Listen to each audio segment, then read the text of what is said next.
আজকে আমি করব আলু চচ্চড়ি বা আলু বাটি। এটা একটা খুবই সহজ রেসিপি।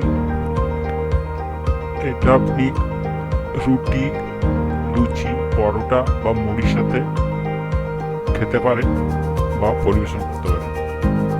এর জন্য লাগবে আলু, পেঁয়াজ, টমেটো, কাঁচা লঙ্কা, কালো জিরে, নুন, হলুদ, তেল।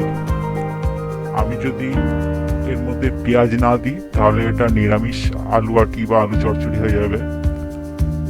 আর যদি হলুদ না দিই তাহলে সাদা আলু চচ্চড়ি অনেকে পছন্দ করে লুচির সাথে, সেটা হয়ে যাবে। বাকি প্রসেসটা সেম। প্রথমে একটা পাত্রে আমি আলু, টমেটো, কাঁচা লঙ্কা, পেঁয়াজ দিয়ে জল দিলাম পরিমাণ মতন, যাতে আলুগুলো ভালো করে ডোবে। তারপর এর মধ্যে হলুদ, নুন, কালো জিরে আর তেল, একটু সরষের তেল দিলাম। এরপর এটাকে আমি ঢাকা দিয়ে গ্যাসে চাপিয়ে দেবো। গ্যাসে 15 মিনিট থেকে 20 মিনিট এটাকে বয়েল করতে হবে মিডিয়াম আঁচে। তাহলেই আমার আলু চচ্চড়ি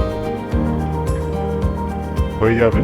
খুবই সহজ রেসিপি, খুব সহজেই আমরা এটাকে বাড়িতে বানাতে পারি এবং লুচি, রুটি, পরোটা, মুড়ির সাথে পরিবেশন করতে পারি। মাঝে আমাকে একটু দেখে দিতে হবে আলুগুলো সেদ্ধ হয়েছে কিনা। আলুগুলো সেদ্ধ হয়ে গেলে আমি গ্যাস বন্ধ করে দেবো, করে এটাকে পরিবেশন করবো।